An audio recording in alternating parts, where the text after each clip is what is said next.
Today I'm going to be talking with Jay Horton, and he's on a mission. He's got this amazing YouTube channel that answers the question, can you make a living off your indie films? And it's a long overdue, I think, channel and a discussion that, all independent filmmakers, especially the micro budget filmmakers, are really curious about. I'm going to cheat a little and read off his website because he put it so well, but I'm going to blow your horn here. So for Jay Horton, he is one of the busiest filmmakers in Hollywood. In the last decade, he's directed around 20 features, including Death Day, Edges of Darkness, and Monsters in the Woods. He's also edited another 30 or so and produced a myriad of shorts, videos, and branded content. I think one of the branded content is a video for a device for erectile dysfunction. Exactly. See, I did my research. His make it happen style, paired with passion and steady growth, has earned him a great deal of industry respect. His work is known for boldly crossing genre boundaries and has garnered much critical acclaim and fanfare. He consistently brings in profitable projects on time and under budget. So welcome to the show, Jay. Thank you very much. My mom wrote that. You got a great mom. No, I'm just kidding. She didn't. But it'd be great, though. Well, I like how you narrowed it down because you do so much. You could have a 3-page, intro. But what I like is that you've kind of distilled what you've been doing for the past couple decades. And again, like when Amazon Video Direct first came out, I was searching for a channel like yours to find someone who would just talk about the practical realities of video on-demand distribution for low-budget independent filmmakers. Yeah, I was too. So did you basically say, hey, there's a vacuum here. I want to create the kind of channel that I want to see? Yeah, kind of. I mean, so I'll tackle this two ways. So yeah, when I first started the channel, to be 100% honest, my what I wanted to get out of it was I was trying to draw more eyeballs onto my movies. So it was really, I kind of started it selfishly. And then I was just like, what am I going to talk about? What am I going to do a YouTube channel about? Well, I've been making micro budget movies for 20 years, so I'm going to talk about micro budget movies. And then I did the first video and I started getting feedback from it, and people were like, this is really helpful. And it changed my entire perspective. It stopped being about me and became more about sharing information. And the reason I think that's so important is, like I said, I've been doing this almost 20 years now, and I would have given anything if there was somebody that was talking about like the kind of stuff that I'm talking about on my channel back then. Like I feel like, my whole, 20-year journey to, being able to make a decent living could have happened much shorter. So that's my goal, is to like shorten that time so that other filmmakers don't have to work in the trenches like I did for 10 or 15 years, just blindly trying to figure it out. Well, there's been this revolution in distribution for independent video makers, and there's just this shattering of the gatekeepers. We're so close with this whole self-distribution model, and yet there still seems to be this secrecy around how to do it. Yeah. I mean, I think there's kind of an old way of thinking, and I think it's generational. I don't think the newer generation is strong on this, but you and I, we grew up in a day where it was not cool to talk about money. It was like you don't talk about money, you don't talk about politics. It's like that's private, or how much you make, or how much a movie makes, or whatever, how much you made on this movie. We just didn't talk about those things. It was considered, bad form, and I think that way of thinking led to all of these, predatory distributors that were, ripping off filmmakers. It led to people not being able to make their livings and just not knowing the intrinsic value of their movies. Mm-hmm. Well, we're really going to concentrate on your YouTube channel today, and the content that you put out there. But to get everyone up to speed, just, briefly tell me how you started out and what the market was like when you tried to market your first films. Okay, so I made my first movie in 2003. Well, we finished it in 2005, and Hmm. it was released by York Entertainment in 2005. They were a distributor, and in those days, like a lot of filmmakers, I just thought you give your movie to a distributor and you're done, right? They do the marketing. They put it out. You don't have to worry about it. So I didn't. I gave it to them and they put it out. And then come to find out that, well, especially lower end distributors, they don't market. They don't anything that gets marketed, it's going to be you doing it. And I kind of learned that the hard way over my first couple of movies. Hmm. And now, when you first started out, you're doing more narrative, because I know you do a lot of documentary now, but you were doing narrative, and especially like in the horror genre. Yeah. Yeah, I started out in horror and I still love to make horror movies. Yeah, my first probably 20 movies were all narrative. I've only recently switched into doing documentaries and it's not like an either or situation. I'm doing documentaries right now, predominantly because, it's what the market's paying for, at least in regards to my content. And, I'll definitely like this year I have two, three narratives planned, but I'll do more documentaries than that. So it was about, was it 2, 3 years ago when Amazon made Video Direct available? No, it's actually been longer. I forget the year now, but it was like I want to say 2014 or maybe even before that. It wasn't called Amazon Video Direct back in those days, though. When it first came out, it was called Amazon Unboxed, Right. and hardly anybody knew about it. And you couldn't upload directly there. You had to go through CreateSpace, which was a self-publishing platform that was created for DVD and music. And so you could upload, DVD copies to sell on Amazon there. And somewhere, I don't remember the year. I'm gonna say 2012. They made it to where you could upload for streaming. So, Okay. but you weren't going directly through their site at the time. Like I said, you were going through CreateSpace, but your deal was with Amazon. So Hmm. it was the same. It was just the upload process was different. And so back in those days, I was still licensing movies to distributors. You'd sell your license for, 5 to, 12 years, depending on the distributor. And when that license would expire, you'd have the choice to either re-up or take the rights back and try to self-distribute. So right around that time, my first movie, the rights had reverted. I had another movie I made in 2010 that the rights had just reverted. So instead of giving those back to the distributors who were not paying me anything, I decided to self-distribute them and I put them up through CreateSpace on Amazon Unboxed. And at first I kind of forgot about it. And maybe 6 or 7 months after I put that first movie up, and it was making $5 or $6 a month, it popped up out of nowhere to $1,200 a month, and stayed there for a little while. And it's where I first kind of realized that, oh wait, self-distributing indie movies and streaming, like it's a thing that you could actually make some money with. Hmm. Well, I really appreciate that Amazon provides the Video Direct service. And, they were kind of the first major player to give you direct upload access like that.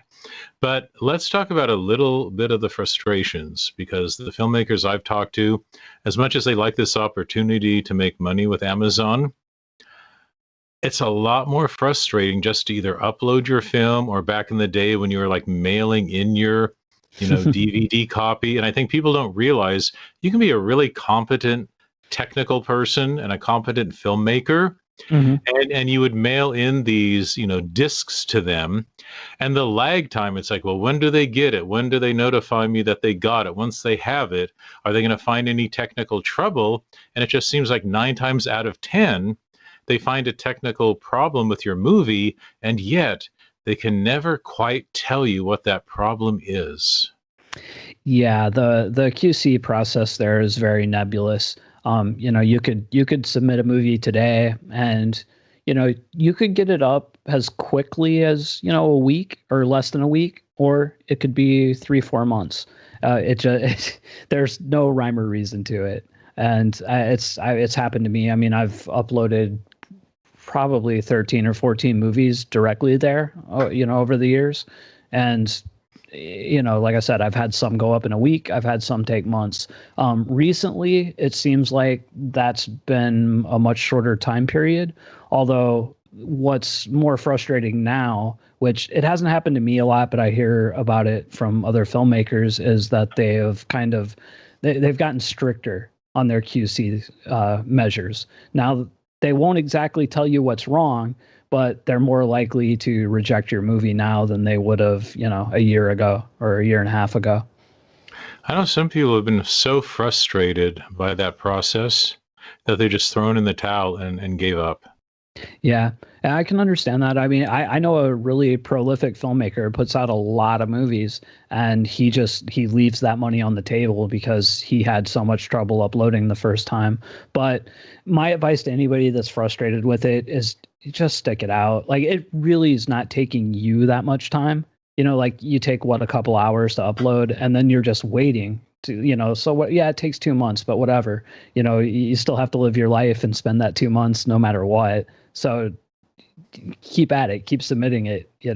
I don't see why not to, just because something's, might get rejected or it takes a long time to learn, because the actual process, the nuts and bolts of doing it, it takes 10 or 15 minutes to submit a movie. hmm So when this became available, did you start putting all your back catalog onto Amazon?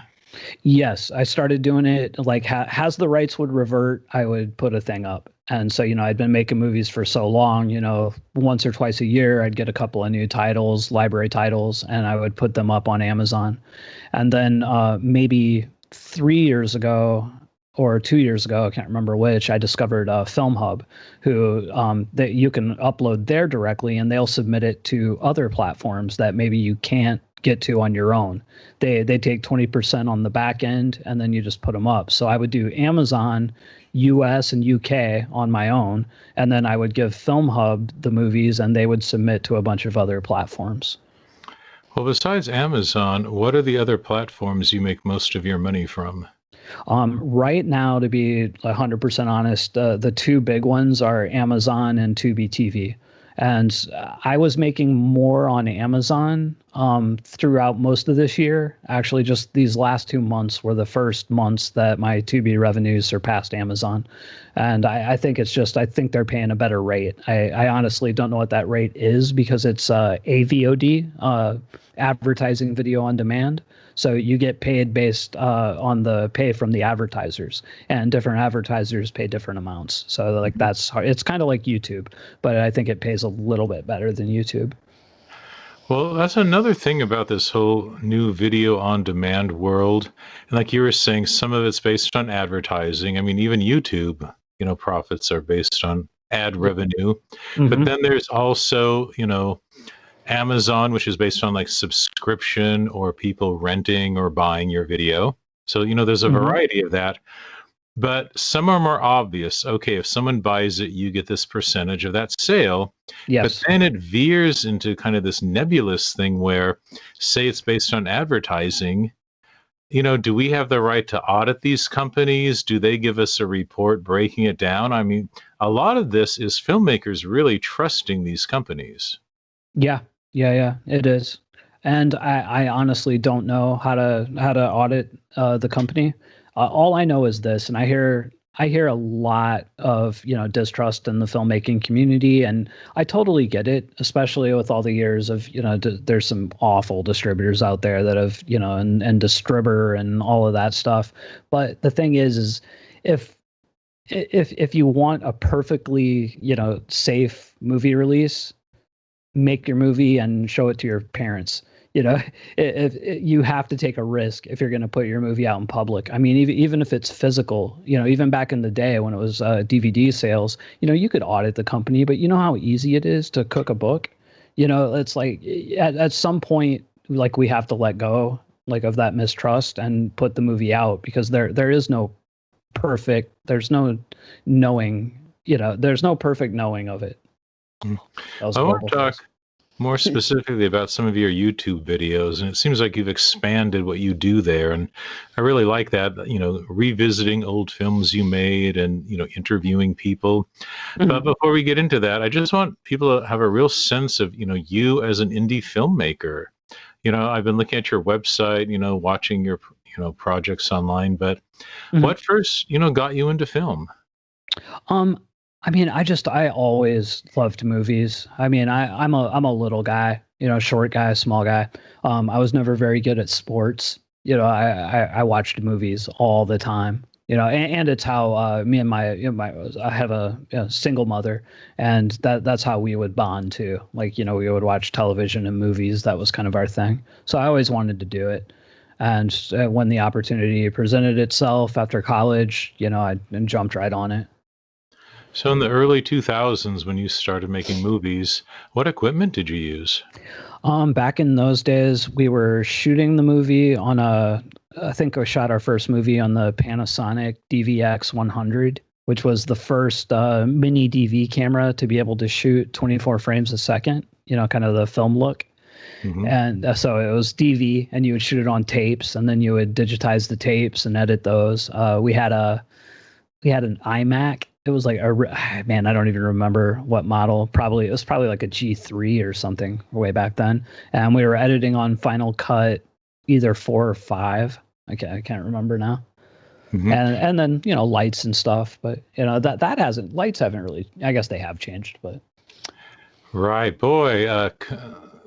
Digital editing. I mean, that's cool that you were doing it back then. I know some people, even if they're shooting on mini DV, some people were still editing analog back then. yeah. No, I have honestly, except for 8 millimeter short film that I made in college, I've never edited like flatbed ever. I just that one time in college. I've been pretty much a nonlinear editor for my entire career.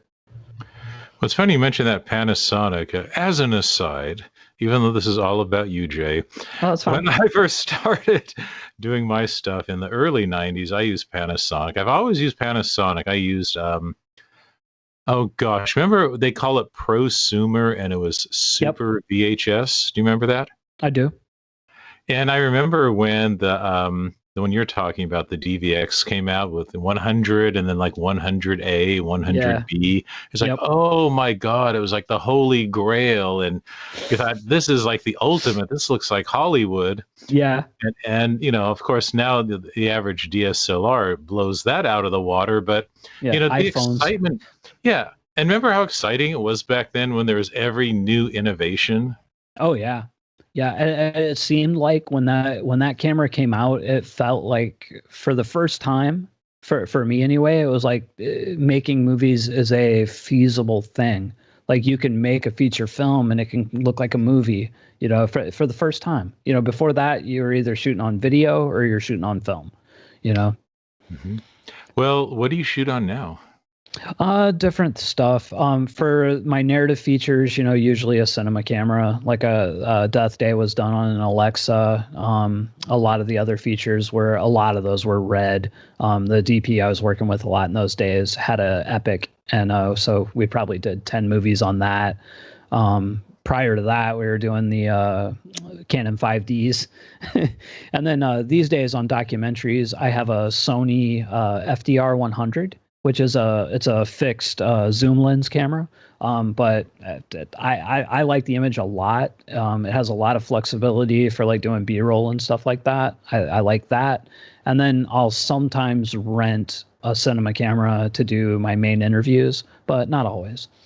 Oh, nice. I used to be in the habit of just when I thought the technology was going to change, I Hmm. would sell my old camera while it still had some value and anticipate the next one. Right. Do you ever go through that thing? Oh, all my stuff's going to be obsolete in a year. Not really. I like I'll get something new once every 3 or 4 years. So like, I bought this the Sony, the FDR. I think that I bought my first one like probably shoot more than 4 years, probably 5 years ago. It was when 4K first started becoming more prevalent. And I mean, I still use it. I mean, sure, they're 8K and 10K or whatever the hell they got now. But I still deliver movies that are shot on that Sony to platforms across the board. I'm not, I'm not shitting on gear, but I'm not a big gear guy. Like I'm always like, if I have a tool that can tell my story, that's all I need. One thing I'll say, so many people are into prime lenses, but Mm, when, the Panasonic, it was the FZ1000 a few years ago, hmm. entering the DSLR age, is one reason why I got it and loved it is because it had a great fixed lens, this just Yeah. big telephoto lens, and I kind of like not having to change lenses. I mean, that's why I like the Sony. It's Zeiss glass. It goes from I think 20 to is it 120? I think it's 20 to 120. I could Oh, be wow. wrong. Okay. It has a really wide range, and it's a nice looking image. I mean, I wouldn't shoot a narrative feature fully on it, probably, but especially for documentaries, it's great. Well, another thing you talk a lot about is just the world of the micro budget indie filmmakers. Mm, And to a lot of people on the outside, when they think indie filmmaker, I mean, that could still be a $5 million budget movie. totally. People don't realize there's indie and then there's really indie. Yeah. And especially with micro budget, which is, I think, a good term for that. I think on one of your videos or one of the documentaries I was watching, people are just trying to define that. I think it Yes. was micro budget marauders. Yeah. Yeah. Yeah. I did two of those. Right. And so, what do you consider a micro budget? I mean, it's really a subjective term, but for me, I consider anything under say $50,000 to be micro budget. Like not financed, from multiple, from any bigger entity, something that you're either paying for yourself or you've directly raised the money yourself, and that to me that's micro budget. Well, starting back to your Rise of the Undead, which what was released in 2005, give or take. Yeah, 2005. Okay. So from then on up to, your latest projects, what has been the budget range for all of those? Oh gosh. So they're all over the place. Like Rise of the Undead, we made for $4,000, I believe. And then when got to LA, I think we did my second movie for $25,000. I've been hired to direct for people where the budgets ranged from, as low as 25,000 up to 250,000. But I would say, like if you would average everything, I would say I'm working around the $50,000-$60,000 mark. Because one thing I heard you say is one way to guarantee a profit right off the bat is just in how you budget it. Yes. Yeah, absolutely. So I mean, I always knew this intellectually with narratives, but it really solidified itself with the documentaries because I've done so many of them over this past year and a half. And yeah, I mean, because right now in the indie space, there in the indie market, there's just not, you're most likely not going to make a ton of money on any one project. Like they're just not. There are outliers, stuff that does really well, and maybe it'll make 100 grand in a year, and that's awesome. But by and large, like you're lucky to make $25,000 on a feature, on an indie feature, with no names. You're lucky in a year to make $25,000. So if you spend $25,000 or $30,000, that's a risky proposition financially. So the cheaper you can make that, the more you're going to make. Well, besides budget, another thing that makes a micro budget is usually a very minimal crew, if Right. not like a one-man crew doing everything behind the camera. Yeah. Yeah, for sure. Nice. So where do you fall in that? Have you been a one-man operation a lot? Does it vary on the project? Yeah, it varies on the project. So on the documentaries, I'm pretty much a one-man crew. I work with some other producers sometimes that will do certain tasks. But as far as the technical stuff, the shooting, the lighting, the sound, the editing, the distribution, that's all me. And then I'll also, on documentaries, sometimes I'll come up with a subject and the interviews are somewhere else, another country, another state. And I work with another probably half a dozen filmmakers around the world that I'll partner with. They'll do the production side, I'll do the post and distribution, and then we'll, do a rev split on the back end. Hmm. But then on narratives now, I've worked with, 100-man crews, just all the way from 5 men to 100. So what do you prefer now? It sounds like with the documentaries, you're scaling back a little bit. Are you just finding you don't want to be at other people's mercy? Honestly, you just kind of hit the nail on the head. Yeah, I've, especially as I've gotten older, like I don't like to work for people anymore. I don't want to do any freelance. I don't want to owe anybody money. I mean, I've had narrative features that, cost a pretty penny that didn't make their money back. And there's nothing worse than not being able to give an investor back their money. I mean, it's just awful, and when you're dealing with $50,000 movies and the people that might help finance them, usually these aren't rich people. Like you'll get multiple investors, they're putting in 2 or 3,000 or maybe 5,000 or maybe 1,000.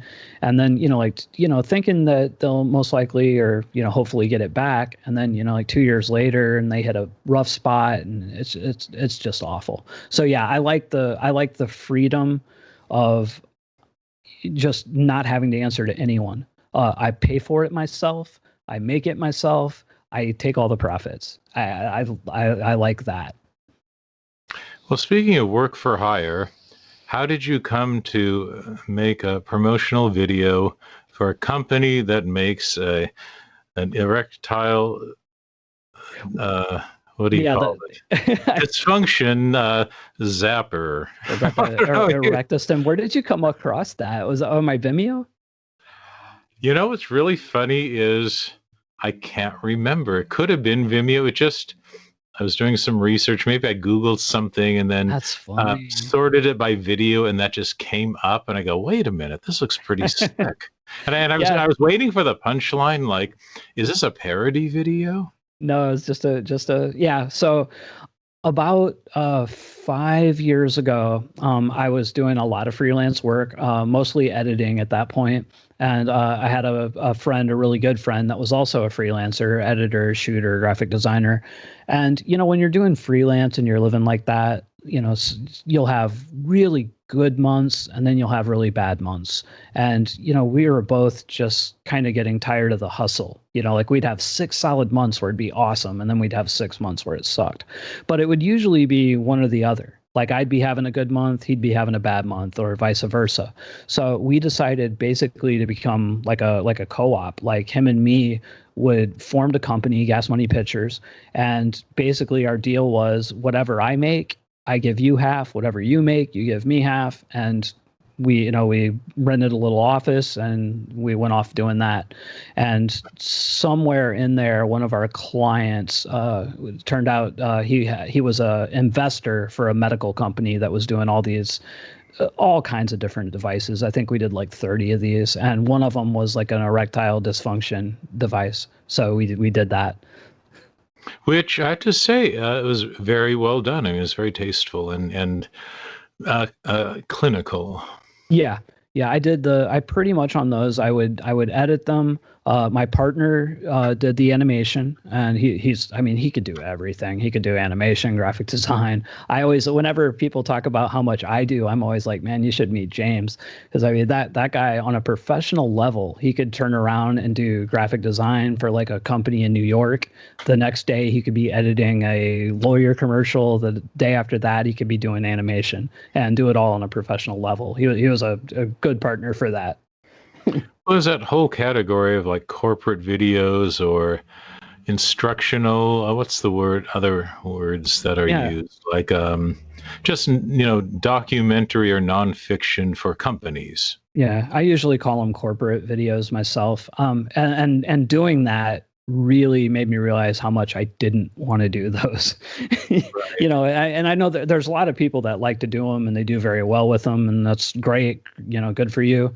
I didn't like it. And the other thing, and it's just more of a general thing about freelancing, because you have so many different people that you work for over the years, and you'll have some really good people, but you'll also get some really bad ones. And I just had one too many bad ones, and then I was just done.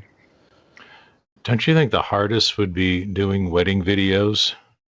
Yeah. I've done one wedding video ever, and it was a friend of mine when I first moved to LA. It got me the job. It actually wasn't a completely unpleasant experience. Like, the people were nice, but it's definitely not creatively fulfilling.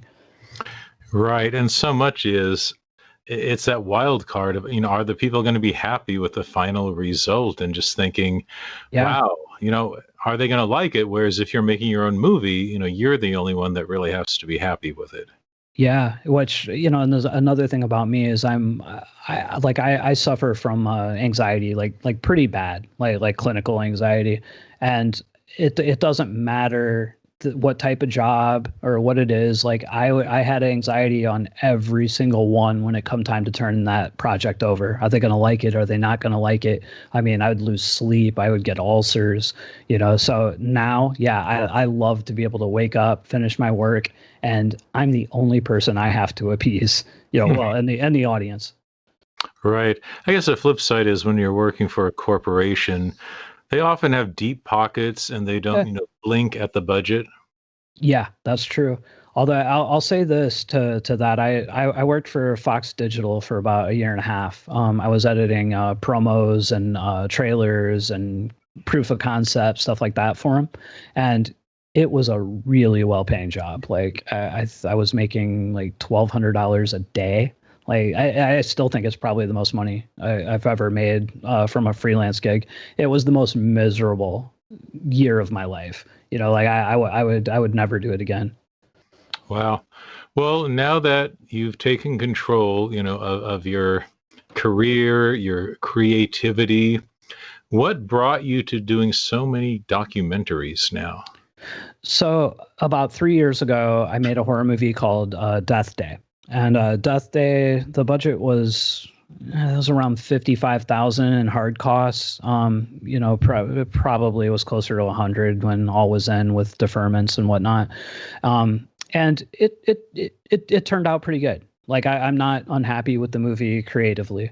And had I made that movie a year earlier, I think it would have done really well. But the market had shifted a little bit.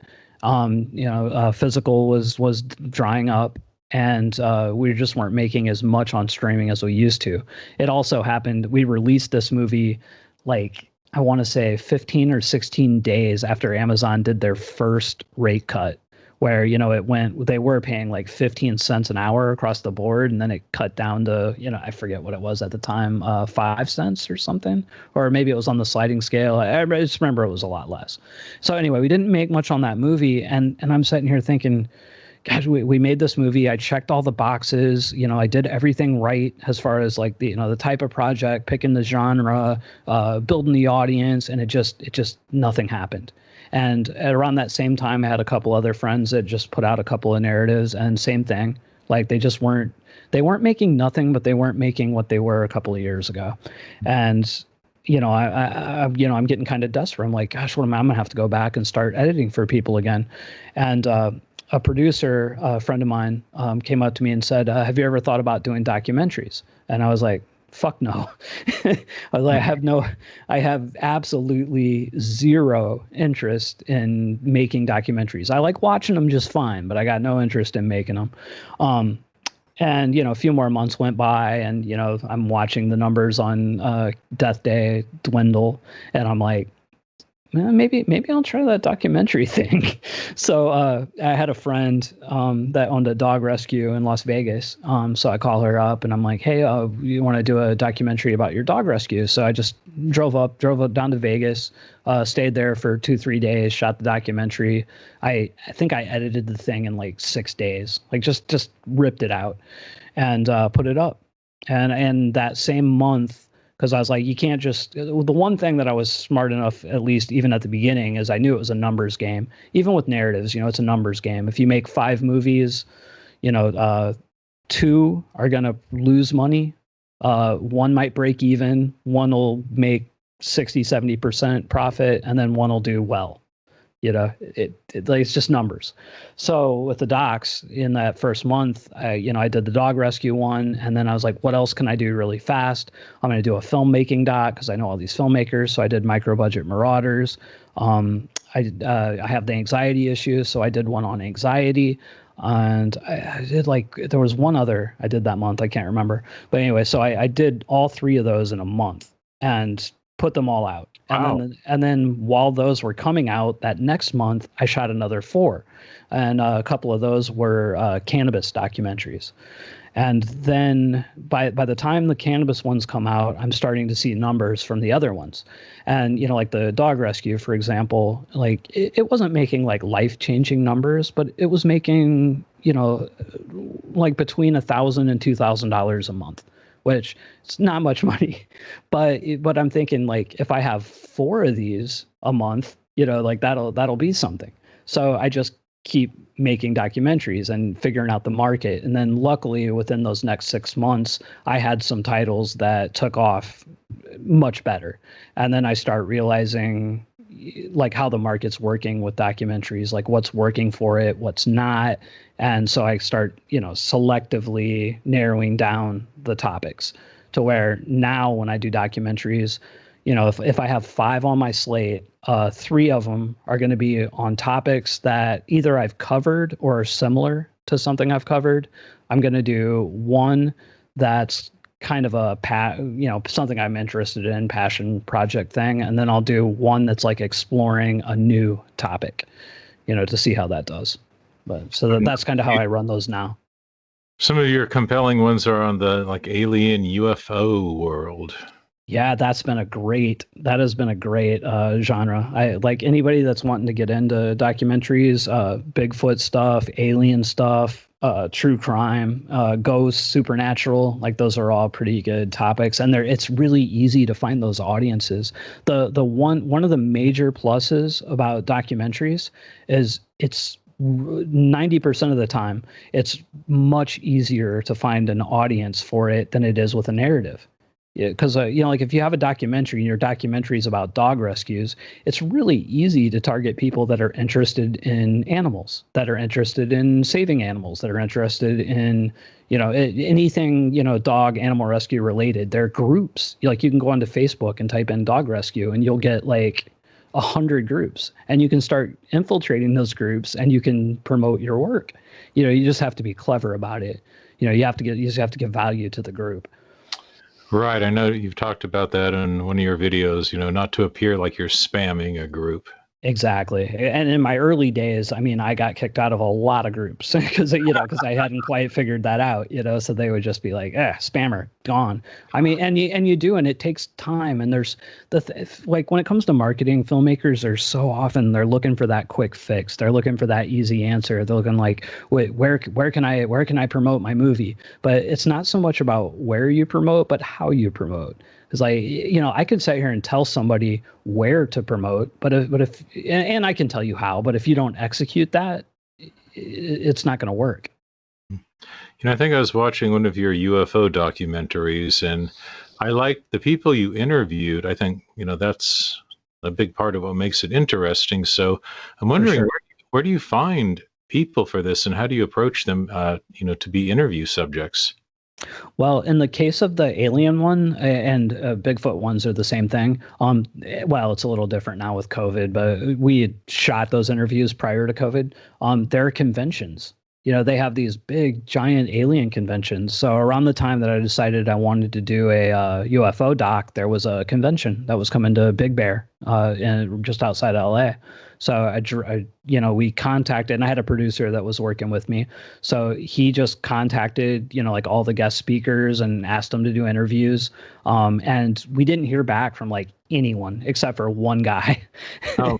It was the Nick Pope. They used to work for the Ministry of Defense, and it was a really good interview. But so anyway, so we went out there, and we did the first day, and we interviewed him. I think the first day, like we took him back to my friend's cabin in Big Bear, and we shot like I think a 3-hour interview with him.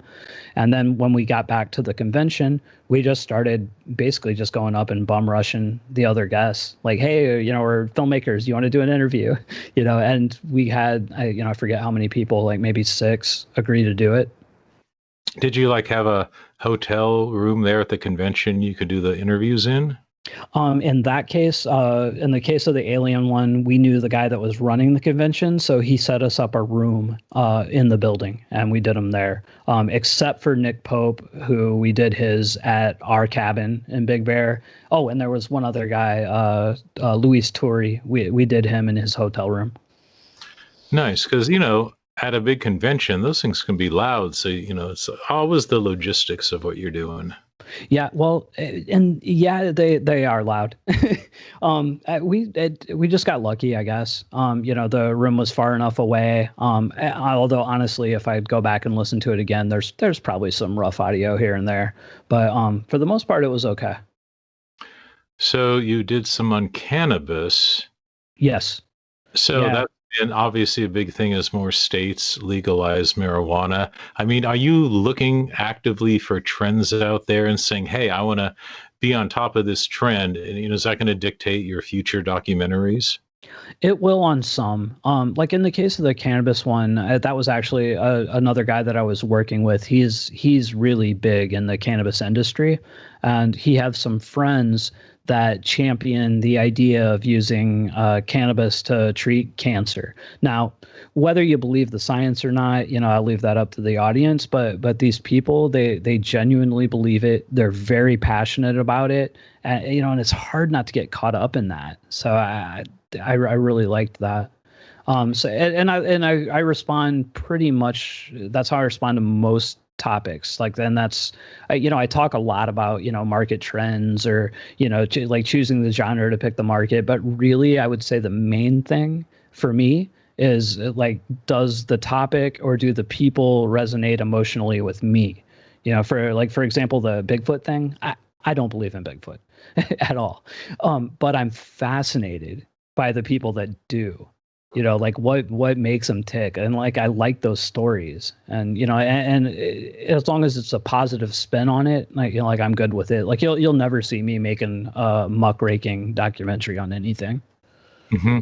So you're kind of saying, hey, I may not believe in what you do, but I'm curious about your belief. Yes, exactly, and I treat it with respect. And it's like if you watch any of the Bigfoot or alien things that I've done, like you never even get an inkling that the people behind it are not true believers.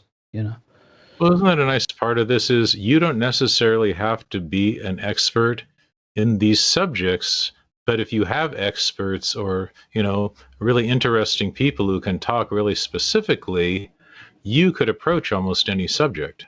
Yeah, absolutely. And a cool byproduct of it is you're learning about all these subjects. Like I said, I had a vague interest in people that were into Bigfoot, but I really didn't know nothing about it. And I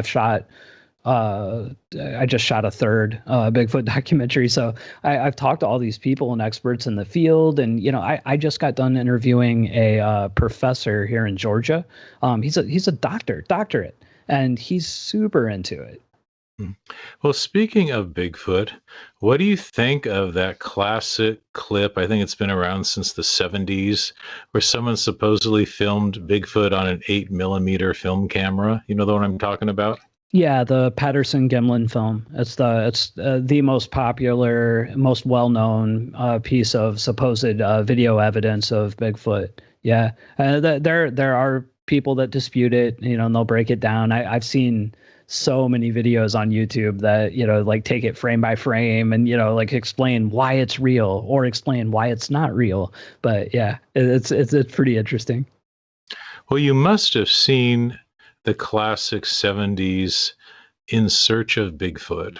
Yeah, yeah. And so many people that I've interviewed talk about that as being their jump off point to being into Bigfoot. Like you ask almost everyone, so when did you first, learn about Bigfoot? And I would say probably 75% of the time it's from that In Search of episode. Well, a few years back, I got to interview the guy who had been the head of Sun Pictures. Do you Hmm. remember? Because they were the ones, and I don't know if they specifically put out In Search of Bigfoot, but they either did that or ones like it. But that was during the era of, I think, Chariots of the Gods, and it was both UFO, Bigfoot documentaries, Bermuda Triangle. Like there was this whole big thing in the 70s about all that. Yeah, I remember the Bermuda Triangle stuff for sure. And the thing they were telling me about is they would four-wall it, meaning back then you only made a couple prints of it and you Hmm. would just release it regionally, almost like self-distribute in some cases, have it play in this area. Then it plays for a few weeks. Then you drive the prints up, to the next big city, and you'd be releasing it around the country like for a year or so. And it's just so different now to think that you can make yours, edit it, have it up on Amazon in just 2 weeks. Yeah. Yeah, I mean, I can literally, and I mean, I can't think of the which particular project, but I've went from cold start to premiering on Amazon in less than a month. Wow, I mean that turnaround, it was just unheard of up until very recently. Yeah, I mean, one of the biggest, best educations I got in fast turnaround was again, I was directing all these movies that fairly low budget movies. Like we'd shoot a lot of these for 50,000 or so, but we'd shoot them in 5 days or 4 days or 2 days or one day, and and sometimes I would have way less than a month to edit them because like these guys, these movies would be sold just like the old Corman days. They'd be sold off the title and the poster before you shot a frame. So Mhm. like they had their distribution all set up. It would be March and the release date for the movie was June, and you were going to make it. And we'd shoot more than one a month. Well, speaking of classic 8 millimeter reality footage, um, you put out some films under the name of Zapruder Flicks. Did I Yes. pronounce that correctly? Yes. So is that documentary? Is that narrative? Is it both? So Zapruder Flicks is predominantly my documentaries. I do Zapruder pictures for narrative stuff. But I always try to use some bastardization of Zapruder, which I see where you're getting at the JFK footage. So yeah, that's where I got it.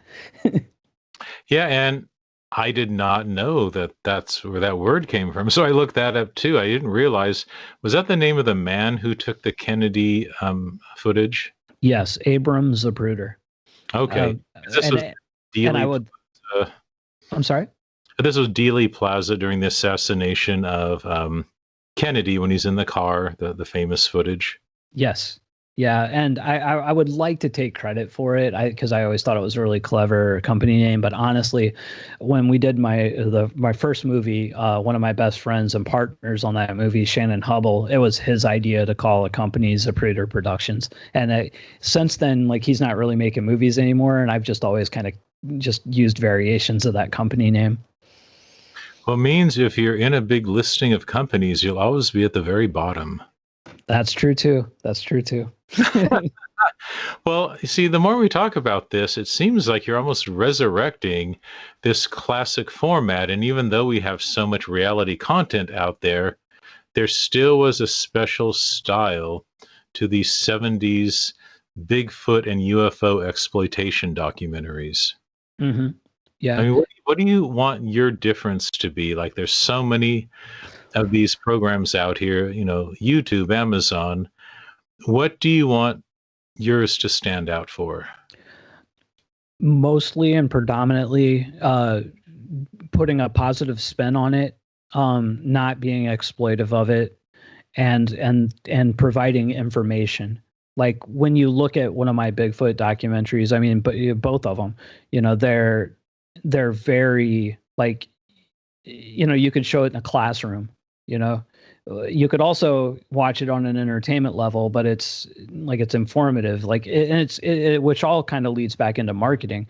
Like when you're making something, you have to have the audience in mind, and what are you trying to provide to that audience? So like with documentaries, like in the case of Bigfoot, I'm trying to provide general information, like what is this subject? Why do people believe? What is the evidence out there that makes them believe? Or in the case of the town that loves Bigfoot, I wanted to tell a sweet story about this small dying town that basically reinvigorated itself, becoming like a hot spot for Bigfoot. They put a giant Bigfoot statue in the middle of the town, right off the freeway ramp, and it'd bring traffic into the town. And I just think that's a cool story. So you basically want to make non-exploitative exploitation films. Yeah, yeah. But then on the other hand, I have like my anxiety doc, and which by the way is one of my lowest performers. But I made that because I suffer from anxiety. I know other people do, and I want to try to lessen that stigma. So let's get a bunch of people, regular folk, just talking about the subject. Do you appear in that yourself? I do, yeah. What was that like to, be the subject for a change? Well, I did it for that, and I did it for Micro Budget Marauders, the first one. It's not much different. Honestly, it's good to have one interview where you can kind of shape the answers to fit your narrative. So I'm not saying that I'm being dishonest, but like I may focus on an aspect of it to help someone else's answer. You know what I mean? Or to go with someone else's answer. I think, Like a plant. yeah. But when you interview people a lot, I think you see what kind of footage you want from them. So it sounds like Yes, if you were the subject, you knew just how to give the kind of footage that someone could edit. exactly. So like like on both of those cases, like probably 80% of the good buttons are probably me. Well, if someone's going to be a subject in a documentary, and let's face it, in this day and age, with Zoom so big now and so much more remote stuff, most of us who would never dare be on camera are really, as a regular part of life, are going to have to be on camera a lot more, whether it's a meeting for work or to interact in a classroom. And Yeah. it's like we all need to learn some basics. So for when you have a subject, talking about seeing Bigfoot or, spotting a UFO, what's the advice you could give them to be a really good subject on camera for you? Mm. Um, to be genuine and honest in your answers. It really like anything else is just tricks. Like you want people to like people can read a lie. They can read falseness. Like you just want the people to be real. And to not be afraid to open up. To like I don't just want to hear why you're into Bigfoot. I want to feel why you're into Bigfoot. You know what I mean? Well, I recently wrote an article about how to be a good podcast guest. Mm, And it kind of forced me to think, well, how does somebody be a good podcast guest? You take all these things for granted, but when you actually have to write them down and think, what is a good quality? And you know what I boiled it down to? uh-uh. Every now and then people just have to shut up. That's And good. That's good because advice. the worst thing to edit is someone who never finishes a sentence. There are some people who can literally talk in one continuous sentence for 10 minutes. Yep. Have you ever come across that? Yeah, well, honestly, that was me. And I still do it a little bit in interviews today. It's why I don't live stream as much on my channel, because I'm trying to do it more so I get better at it. But it's hard. Yeah. By the way, you're very good Oh, podcast. thank you. You're very you finish each thought very succinctly. I appreciate that. I try. I try. But I think it's good to talk about this because I think most people want to be good on camera or when they're a guest on a podcast. It's just that most people don't do it on a regular basis. Hmm. So, if I was to tell someone, the best thing to do is just to basically, finish a thought and don't be afraid of the silence. Yep. I mean, why? And maybe that's an anxiety thing too. Sometimes we're nervous to have silence and we feel like we have to fill that. Yeah. Yeah. One of my worst habits, and I've only done, I think, 3 live streams so far. And that's one of my big things. Like I start panicking if there's a moment where I'm not getting questions and I can't right away think of the next thing to say, and I just panic, you know. But I'm getting better at it. But yeah. Well, another thing I've learned, tell me your thoughts on this when you deal with your subjects. I used to think it was my job to make them feel comfortable. Oh yes, absolutely.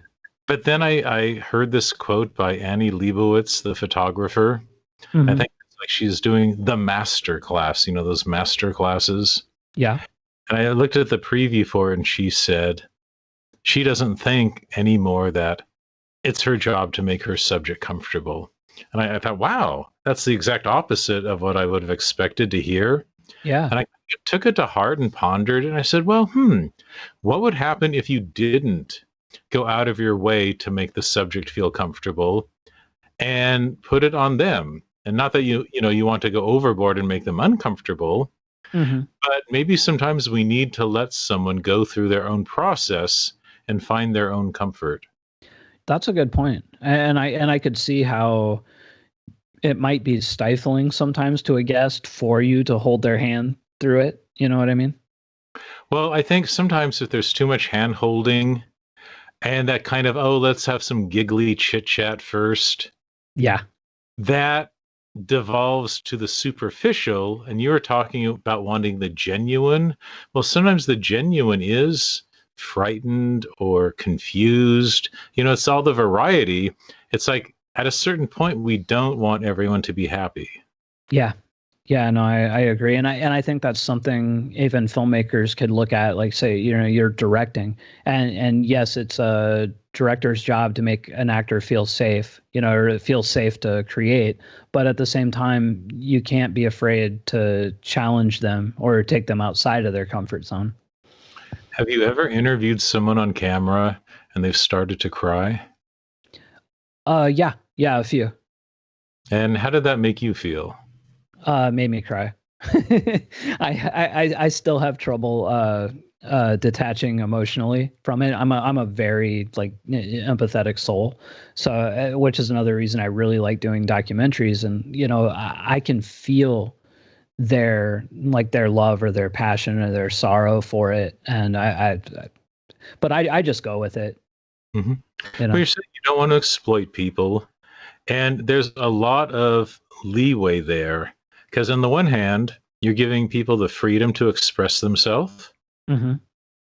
But there's that whole taste level of, okay, at what point, even if they're doing it voluntarily, do you want to pull back or protect them? You know what I mean? I mean, if Yeah. someone says, "Oh, please stop," that's a good indicator they're not comfortable. But if they're not saying, "Don't stop, I don't want to share this," Hmm. there's that whole finessing of how much do you just kind of, wait those extra 20 seconds and see what happens. Yeah. And I think it all comes down to each individual, and you have to read them, and you're either right or you're wrong. And sometimes you might go a little too far, sometimes you might not go far enough.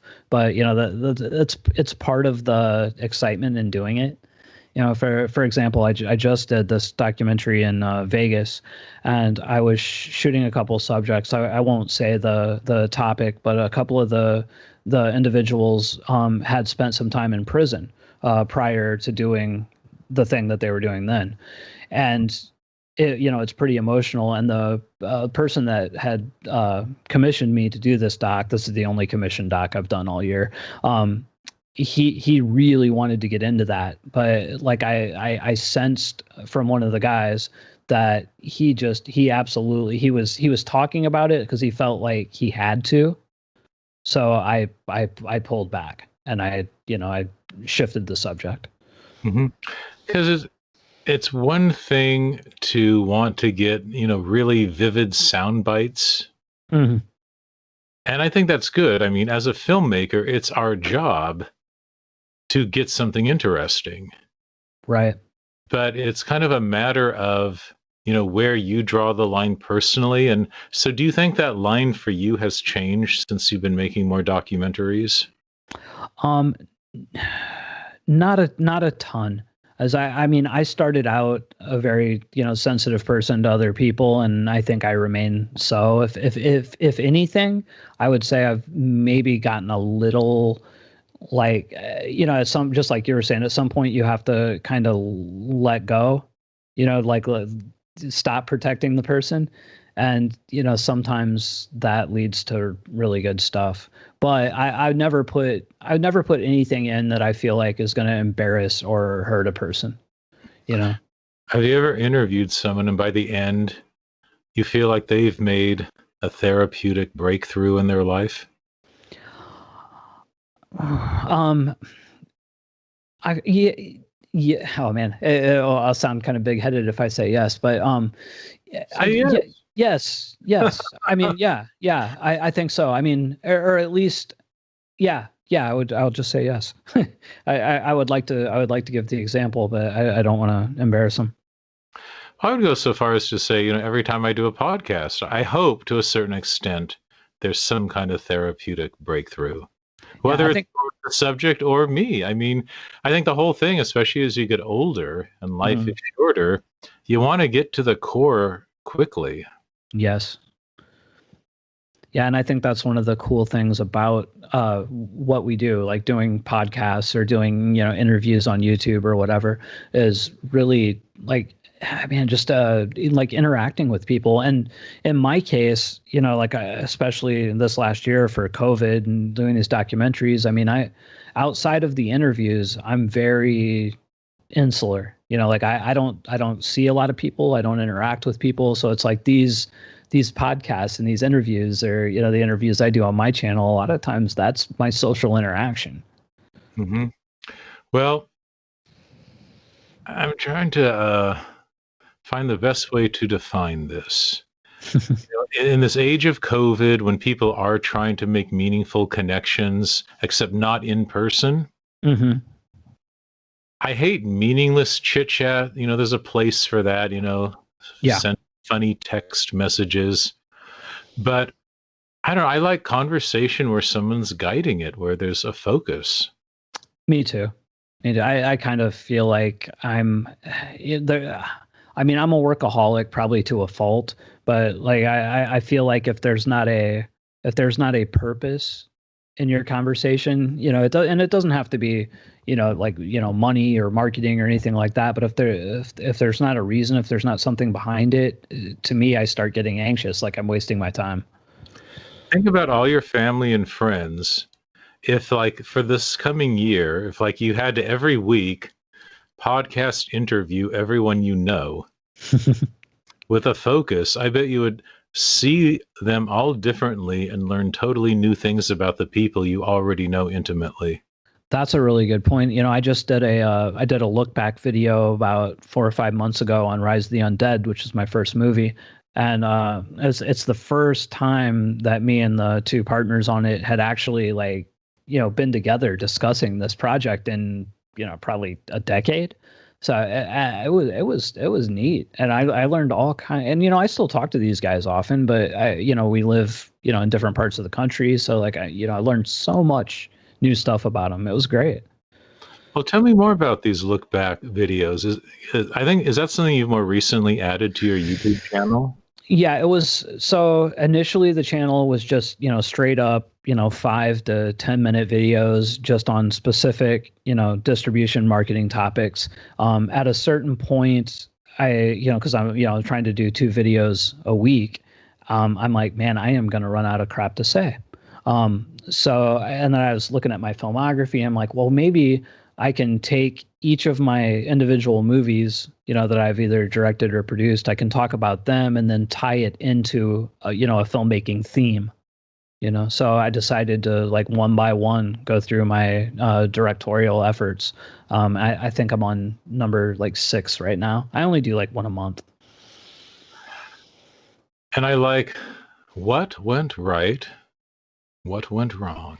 Yeah, I just came up with that too. Before it was called Now and Then, and those videos were not, their click through rates were really low. And usually a low click through rate, it's because of either your title or your thumbnail, because they haven't watched the video yet to click. So I decided just recently, like maybe 3 or 4 days ago, I changed all those to what went right, what went wrong, to hopefully increase the click through rate. What's that like to go back on your work and decide what went right and what went wrong? I find it really helpful. Because for years I would finish my project and that was it. I wouldn't think about it too much. I wouldn't think about what went right, what went wrong, what could I have done different. Now, creatively, I would a little bit, but like especially on the business side, I didn't think about it at all. I just move on to the next project. And then more recently, you start looking at all these hired gun jobs that you've done, these movies that have made collectively millions of dollars on the back end that you have no part of. Like I want a part of that. So so I started thinking more about that. Like, so what happened to that first movie? Because we never made any money on that first movie until we went into self-distribution, like, whatever, 10 years later, 7 years later. As you've been doing this, what's the common theme of the things that have gone wrong in your early work? As far as the business side go, I would say diving too quick into distribution without researching the company, and not understanding my responsibilities as a filmmaker to market them. I would say those are the 2 biggest things. And the theme of what went right creatively in those early projects. That's a really interesting question. So, it's weird. Like as you get more experience, you get better technically. Like, like you wonder, like your movies get slicker looking. Like the editing might be a little bit better. Maybe the performances are a little tighter. Like you learn how to work all of that stuff. But I find there's an energy in those early works, like that I like I just like, it doesn't seem like I don't have it anymore. I look back at a movie that I made called Trap. It was my 3rd movie, and I shot it mostly handheld. And I look at it now, and like on a technical level, I'm just like, ugh, like the shots don't look so great. We shot it on mini DV when we should have been shooting HD. This was like 2010. And but all that said, there's an energy to it, and I would say it's probably my favorite movie. And I mean, it costs about $4,000. I've made $250,000 movies that I think are harder to watch. How did you come to make all these movies for the African American market? So when I first we sold my first movie, right, 2005, and I was living in New Orleans. Katrina happened. We moved to LA, and I was thinking, because I had made this movie, and it's not like it burned down the world, but it was out. It was in Blockbuster Video. It was in Hollywood Video. It was released, and I thought when I got to LA, it would just be like, come in, direct our movies. and it just didn't. I struggled really hard for about a year to find any work in the industry. I was working at Starbucks at the time. And I got a job as an assistant editor on a movie called Butcher House, horror movie. And the EP of that was working with a filmmaker named Jean-Claude Lamar. He's an African-American filmmaker who was making Christian movies. And I was shooting all the behind the scenes on Butcher House with my camera, my DVX at the time. And love it. Yeah, and Jean-Claude was getting ready to shoot his first, or I'm sorry, his second like super micro budget like Black Christian movie, and the DP dropped out, and I had the camera, and they asked me to do it, and so I shot it. We hit it off. He found out I could edit, so I edited the movie, and then he had, he made another dozen movies that year, and I edited most of them, and directed second unit on a lot of the stuff, and would basically, and then would fix a lot of older movies. So like he became kind of like this mini like Tyler Perry-esque mogul, and so he had other filmmakers giving him their movies to distribute because he had a deal with a distributor. And 9 times out of 10, though, you get these movies and they were just undeliverable. So I'd have to go in and fix them. Like, so they would pass quality control, sometimes shoot new scenes to make them so they could, have a running time over 80 minutes, stuff like that. And then from working with him, I got kind of a reputation. Here's somebody that can work at this budget level. He can shoot these movies this fast. He can edit them this fast. And there were two filmmakers named Dan and Dave Garcia, who were coming out of New Orleans, also African American, and they were getting ready to. They were trying to adopt Jean-Claude's model, but slightly higher budget. And they hired me to direct Should Have Put a Ring on It with Robin Givens. And I did that and edited it. And then a year later, they hired me again, and then we just kept working together. And so, I'd say probably 60% of those, well, no, probably more than 60 were African American, and most of them were Christian. What are the parameters of doing a low budget Christian film? I mean, honestly, to me, it was just another movie. I have really broad taste, so I like all kinds of stuff, and these are really just, they're just small character dramas that are just focused around people that happen to be religious.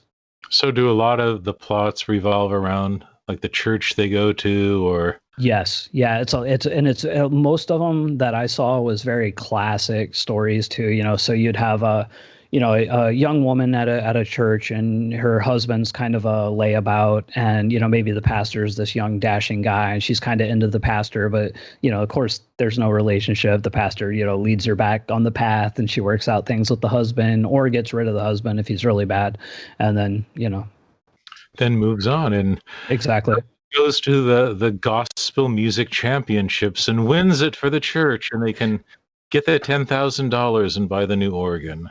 Totally. So what possessed you to make a movie about a talking dog with supernatural powers? Well, again, that was for the Garcias. So the one thing about these guys too, and that I have adopted in my career now, is they knew when to pivot. Like, when I first started directing for them, we were doing like Should Have Put a Ring on It. I suppose you could say it was faith-based, but it was really more just a straight up romantic comedy. Mm-hmm. And then we moved into faith-based, and then we started doing and predominantly African American stuff. And then out of nowhere, they come to me one day and say, "Hey, we're going to do this talking dog movie, and it's an all-white cast. It's not a faith-based movie. It's just a comedy with a talking dog." And I'm like, "Yeah, great! It's something new. Let's do it." A family film. Yeah, total family film. And we followed that up with a African American erotic thriller, same month. Talk about all ends of the spectrum. My God.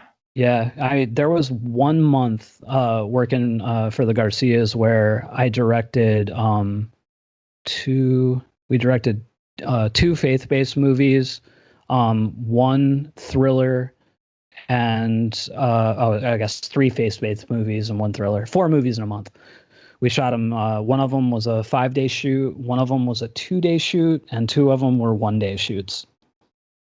Well, what's so surprising about this is there's actually a lot of talking dog movies out there. There are a ton of talking dog movies. I mean, actually, well, I want my next narrative is going to be a horror movie, but if I really want to do a family Christmas movie. I just want to try that market. I was just I did an interview with a filmmaker named Jason Mills a couple of weeks ago, and he's predominantly a horror filmmaker, and he had a kid about a year ago, and it changed his perspective, and he just made his first family Christmas movie, and like it looks like it's doing really well. He's already got a sequel planned to it. I mean, I think he will go back and do more horror, but he likes that family stuff, and I just want to try it because I've heard that the market for that's really nice. I saw that on your channel. Wasn't it called From Horror to Holiday? Yeah, that's him, Jason Mills. Yep. Very good. Well, speaking of your channel, and as we're kind of about to go into our final stretch here, but before we do, I was like to make sure people know where to find you, your projects, your YouTube channel. So now's your chance to just, if people have pen and paper in hand, just write, tell us all the things to write down to find you on the internet. So you can pretty much find me anywhere has the J Horton, just THE J Horton. On YouTube, it's just youtube.com/J Horton. On Twitter at the J Horton, Instagram at the J Horton. Facebook's the only place where I use my regular name, Jason Horton. And I did the J thing because there's a YouTube comedian named Jason Horton that has like well over 1 million followers on YouTube. And I decided to differentiate. And when you do all those J Horton things too, that's just the initial J, not Jay. It's just J, letter Yeah. J, Horton, O-N at the end. Yep. Like here's a who. So how many aliases do you also put movies out under? One major one, which I don't mind sharing. It's Cora Ann, CORAANNE. And I started using that. I actually stole it from somebody else. When I was working for Jean-Claude, he worked with this director, I won't name her, and she did a movie that turned out how she wasn't happy with how it turned out, so she put a pseudonym, and her pseudonym was Cora Ann. And I don't know why it just always stuck in my head. And then when the same thing happened to me on some other movies later, I started using it. Is it just a specific genre you use that name with? No, I just do pretty much anything that I've directed that I just don't want. And usually, so for me, this all has changed. Back in the day, it was like if I did a movie, maybe I'm not happy with the movie, so I take my name off of it.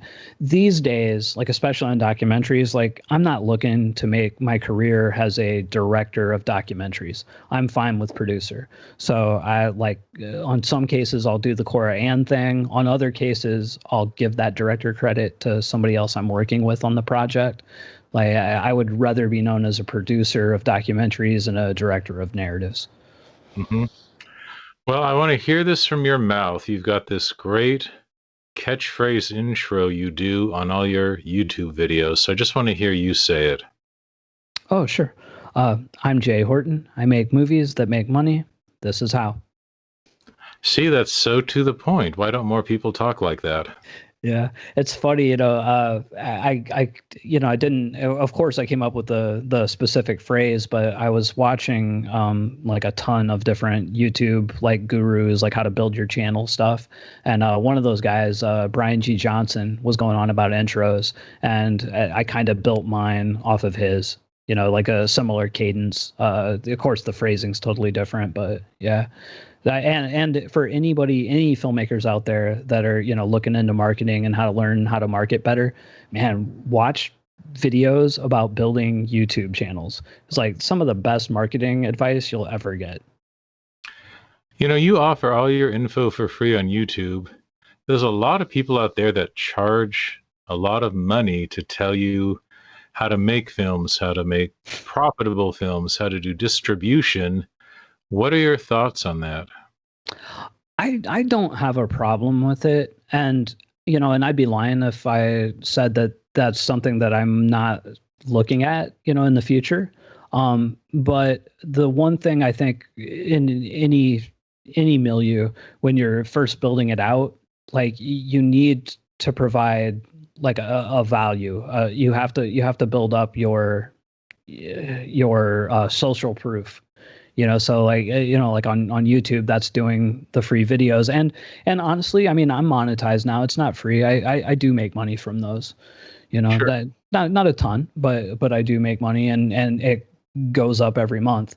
Um, I personally think I think there's a lot of people out there charging for those filmmaking tutorials and whatnot that have no business charging for them. People that haven't worked really in the industry or that have worked very little. Like you'll see a lot of, there's a lot of, and I won't name anybody, but there's a lot of like really popular filmmaking gurus out there that when you actually look them up and go into their IMDb or whatever, they've directed one, two, maybe three features, if any at all.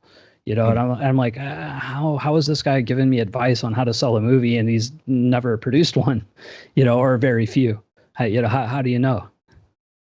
And you also started a memberships on your channel, which I kind of knew YouTube had that, but how does that actually work? Besides being a subscriber, what's the difference between that and then having a membership on your channel? So membership on YouTube is basically a Patreon. Basically people will contribute so much money per month in exchange for certain perks. So like on my channel, for example, I have I think the lowest one is $5 or $3, something like that. And like for that, I put up, two, private videos a month that are just for members, and then I have a like $100 tier where if you're paying $100 a month, I'll give you, a associate producer credit on whatever movies I finish that month, and I always finish at least one a month. Oh, wow. So like it's a way to build credits. And then on top of that, so you're not just paying for the credit, like I'll put up, rough cuts of the movies. I'll ask for input. Of course, I have the final say and there's no, financial arrangement between me and them other than that $100 they're paying. But, so it's a chance to build your credits and get a little education in it.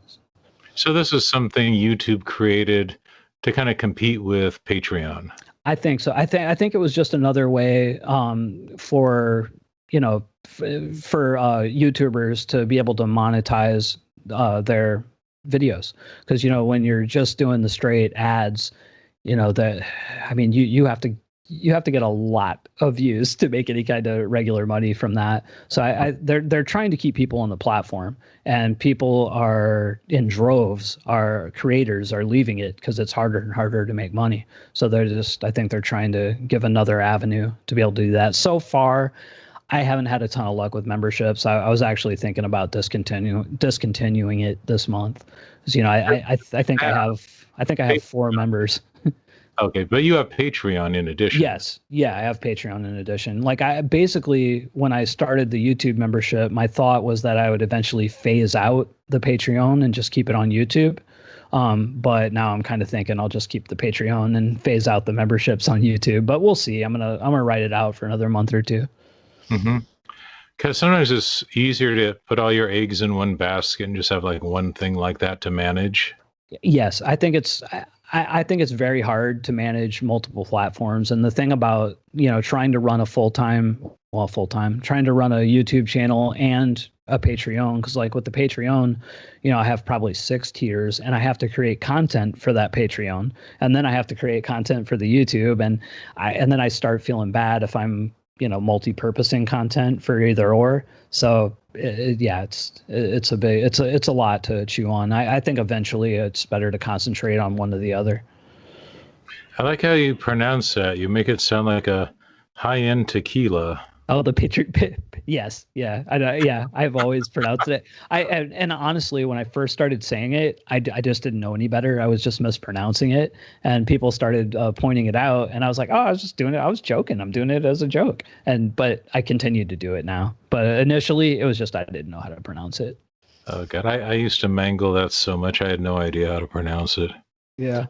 So, well, I think I told you at the beginning, when I discovered your channel, it was like a revelation. Like somebody's talking about what I want to hear with video on demand. And all this distribution for, much lower end filmmakers.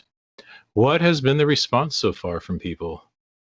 It's been amazing. I mean, it has been 99% positive. I've had and I haven't had really any bad trolls, like cursing me out or, you suck kind of stuff. I'll get some people challenge my ideals from time to time, my ideas from time to time, which I like that, and I encourage it. But mostly it's been very positive. Like I said earlier, it's when I started getting the feedback from it, it changed everything for me on that channel. I mean, to be 100% honest, I get a little bit more like personal fulfillment out of doing the channel than I do the documentaries Wow. or movies at this point. Like I really get a kick out of the YouTube thing, and it's such a I mean, it made me sound a little bit like a narcissist, but it's such an immediate gratification thing. I mean, I shoot a video this morning and I put it on YouTube at noon, and by 3 o'clock, I got 350 views and I got 50 comments, and they're predominantly positive, and they're people that are like not just saying, "Hey, great job, good video." They're like this helped me. This opened my eyes. This is great. I can't believe you're talking about this, and I don't. It makes me feel really good. How many new videos do you post each week? Right now I'm doing 3 a week. I did 2 a week for the longest time. I upped that to 3 2 months ago, and I'm going to keep that going through at least February. I may drop back down to 2 in March. So I think I'm at a point on the channel where, I did my initial growth. I've passed the monetization point. I think it's a point now where maybe I need to slow down a little bit, do a few more thought out videos as opposed to just, nailing out 3 and seeing if I can't, push the channel to the next level. But you're putting these out 3 a week while still working on your other projects. Yeah, absolutely.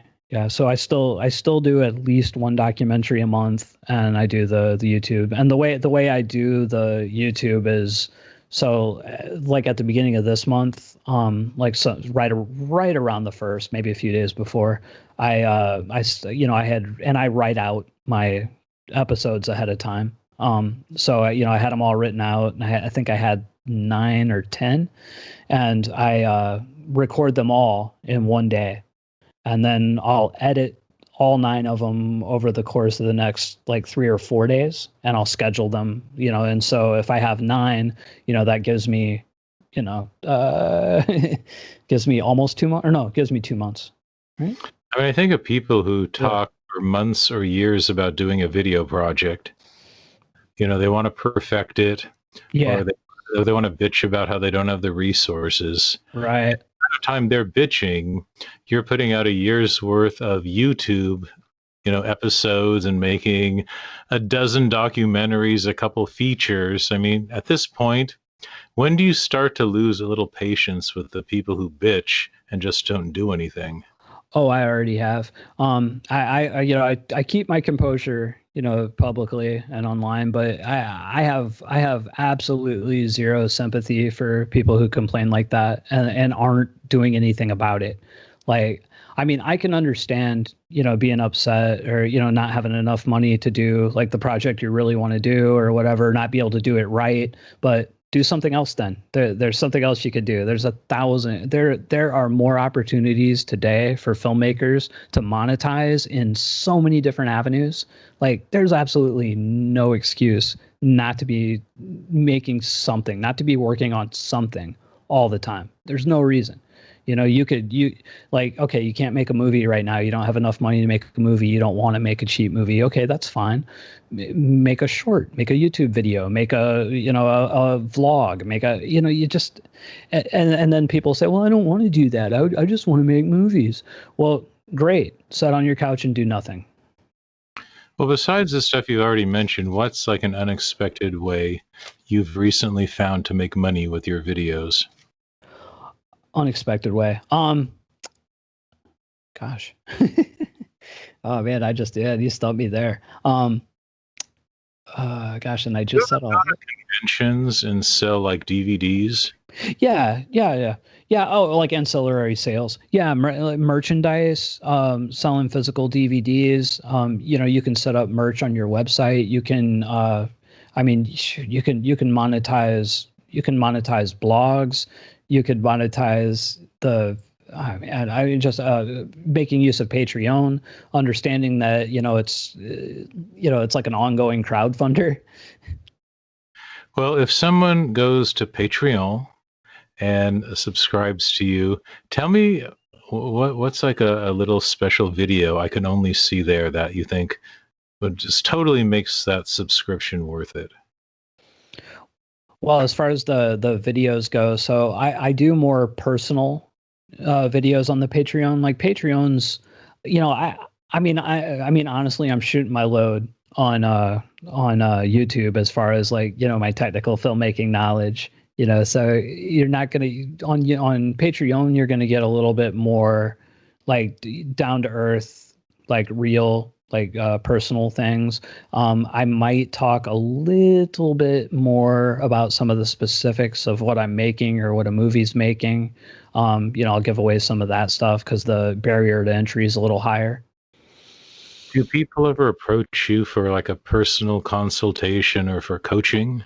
All the time. And for when I started the Patreon, that was part of it. I did a $100 tier where I'd give a personal consultation, like a 60-minute phone call. I'd look at the project and then talk to them on the phone, come up with a general marketing plan for it, and I got quite a few people do it, and it was pretty cool. But to be 100% honest, you know, my whole thing with that is even though I'm monetizing it, I want it to be useful for the filmmakers. And I was just getting these projects that, to be honest, just they weren't going to make money. There's some projects that no matter what you do or how you market them, they're just not going to do well. And I was starting to feel bad because some of these guys were they're not wealthy men, and they were scraping together this $100 to get this consultation, thinking it's gonna take this movie and just make it do well, and it just wasn't going to.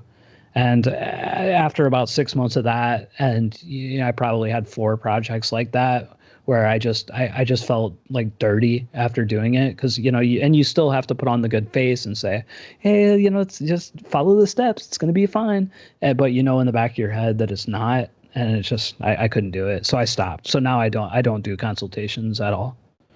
At what point is it the kindest thing to tell someone, I think this is a really ill-advised plan. I don't think you should do this.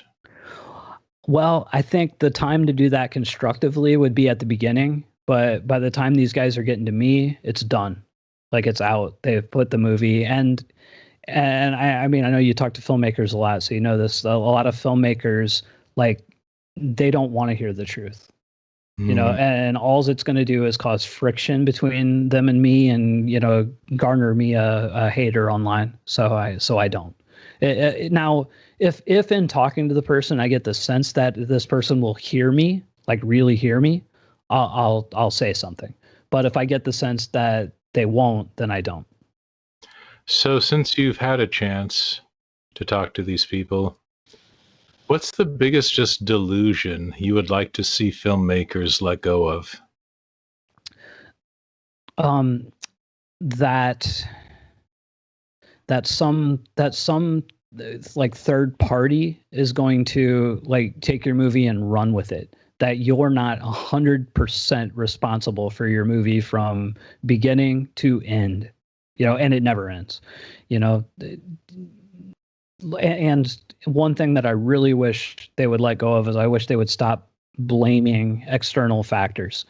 So many filmmakers today, they blame Amazon because they pay too little, or they blame streaming for killing physical DVD sales, or whatever it is. Like, look, 6 years ago, I too was making a ton of money off physical DVD sales. I'm not happy that physical DVD dried up, but I'm not sitting around complaining about it. I learned how to work with the streaming and embrace it. And, so I just, at the end of the day, you have to take responsibility for either your success or your failure. On your YouTube channel, one of your videos is titled, "Should Filmmakers Help Promote Other Filmmakers?" Mm. And I'm assuming that answer is yes.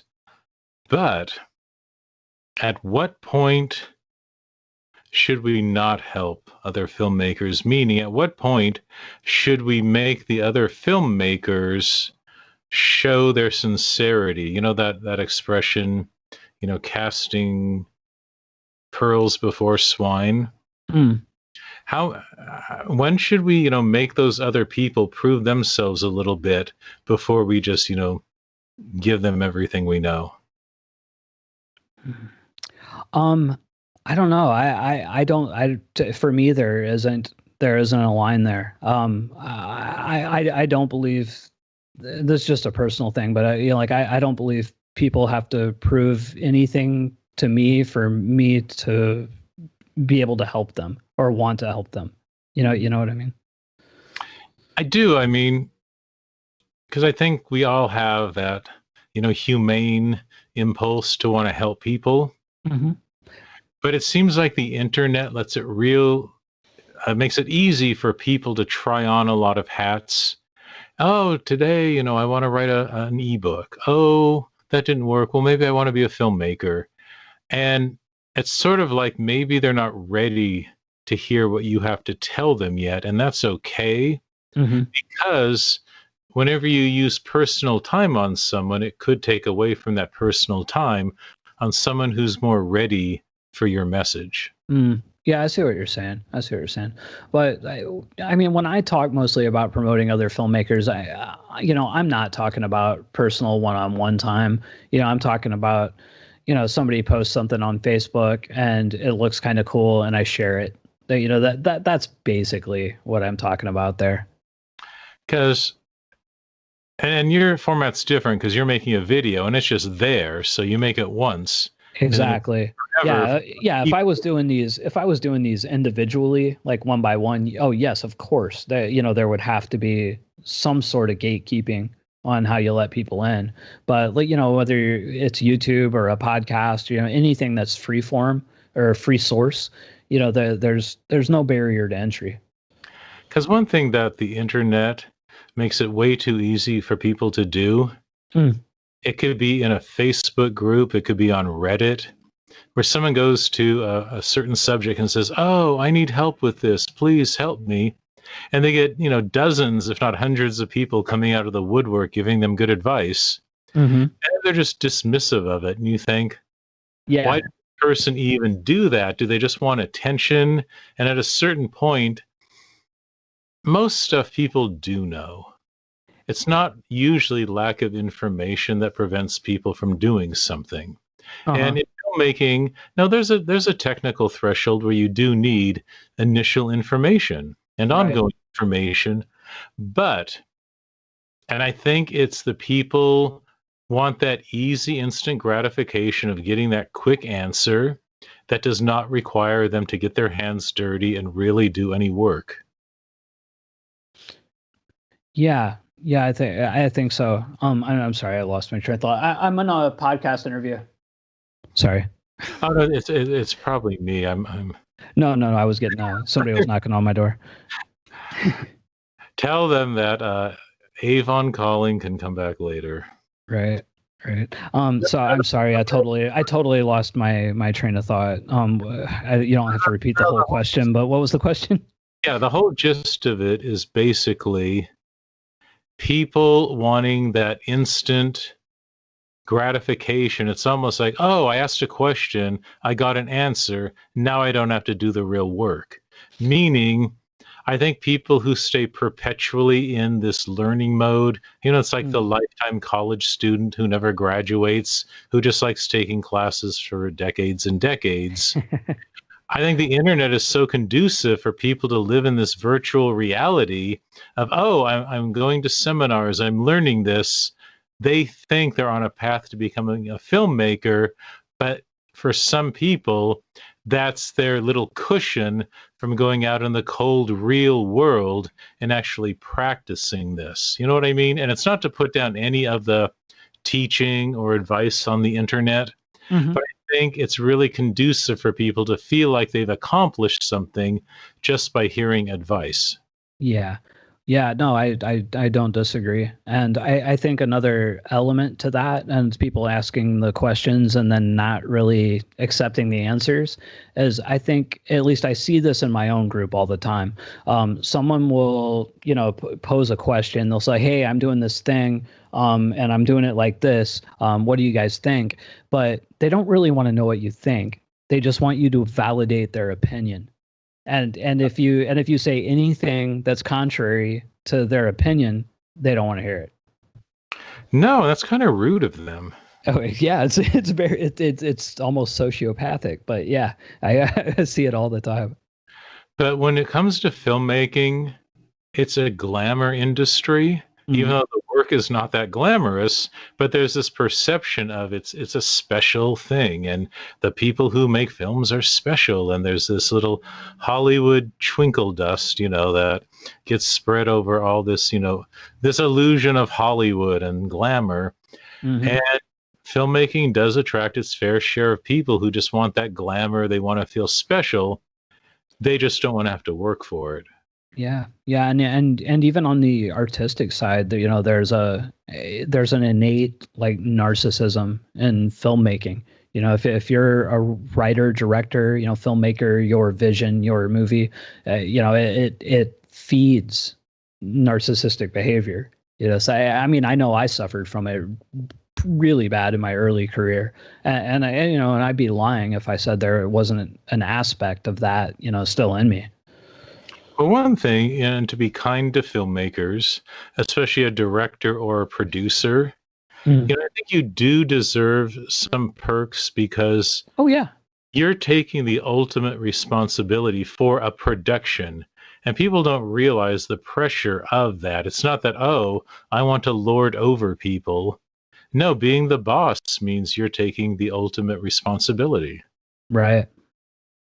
And it sounds like you've embraced that, but I think that's the threshold a lot of people don't jump over, meaning letting go of that illusion of glamour and saying, oh my God, I'm responsible for all of this. And, from beginning to end, making sure I deliver a final project.